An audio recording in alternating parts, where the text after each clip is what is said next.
Welcome to Mornings with Patty. Today I'm reading from the Language of Letting Go on how to have faith when it comes to money, and I have been there. Today is October 4th.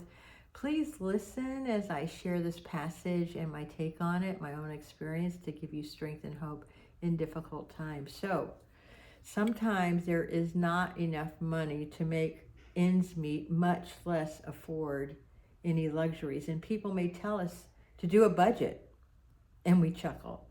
The expenses we need to pay for survival surpass that income, and we look at the situation, shake our heads, and say, no way. Many of us have had to live through these situations, myself included. This is not the time to panic. This is not the time to despair.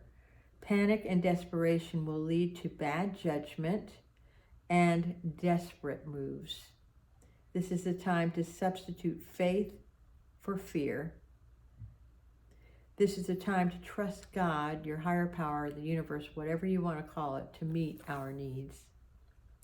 Take life one day at a time, one need at a time, and use your survival skills positively. Know your possibilities are not limited by the past or by your present circumstances. Examine any blocks that might be stopping the flow of money in your life. Do you have an attitude, an issue, a lesson that might be yours to change or to learn? Maybe the lesson is simple one of faith. In biblical times, it said that Jesus walked on water, and it said his followers could too, but the moment they let fear come in, they sank. During financial hard times, we can learn to walk on water with money issues. If we make out a budget and there's not enough money to survive and pay legitimate expenses, do your best and then let it go. Trust your source to supply your needs. If an emergency arises and there is no cash to meet the need, look beyond your wallet. Look to your source and claim a divine supply, an unlimited supply for all that you need. Do your part. Strive for an attitude of financial responsibility in thought and in action, and ask for divine wisdom. Listen to God's leadings. Then let go of your fears and your need to control, and we know that money is a necessary part of being alive and living. So does our higher power. So I know from my own experience how tough it can be when there is zero money coming in. You have no freaking idea where that money's coming from. Is it the next job? And I'm going to share with you my own experience. I may have shared this before, but it was one of the most defining moments of my life. And it was 2005. I was dead broke. I had given my attention to someplace else expecting to get paid. I didn't. I was literally not minding my own business, because I did have a business and I was broke. I had been swindled out of money by my lover at the time. I had $20,000 and then it was gone. And I had nothing again. It was a theme in my life. And so at this moment where I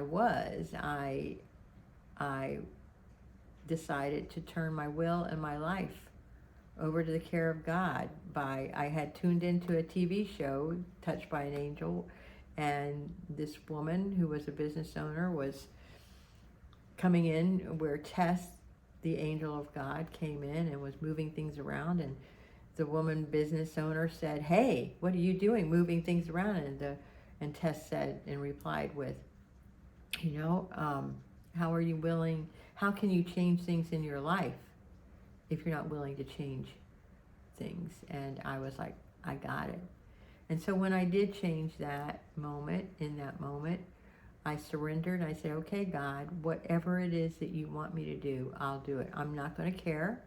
I'm not going to try to fight it. Whatever you want me to go, whatever you want me to do, wherever you want me to go, I'll do it.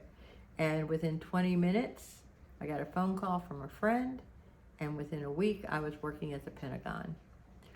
And during that time, a friend of mine had offered me her place in DC to live for a year until I could get back on my feet. And another friend offered me money to get me there. So I share this story again with you to remind you that even in the darkest times, by allowing fear to run your life will ruin your life. And allowing the divine source, having faith in a higher power that's greater than yourself, that can operate with you, that is where it's at. And a friend of mine just told me he was laid off in May, and he had enough savings, but he needed a job. And the day he let go, he just told me this yesterday, the day that he let go and said, okay, God, what do you want me to do? He landed a job for his family, and a great job. And it's a big move for him, but the company is paying for his move and a place for him to stay. And it's a beautiful thing. So trust in the process. You know, do what you need to do and then let it go. And know that there is a higher power to take care of you in every instance. Think about the lilies in the field. They're being taken care of. I promise you, just live in the moment. And always, my thing is, in this moment, I am safe because you are, and trust in the divine. That's your mantra for today. If you like this kind of content, please like, share, and subscribe. And you may also want to give this to somebody who might need it. I love you.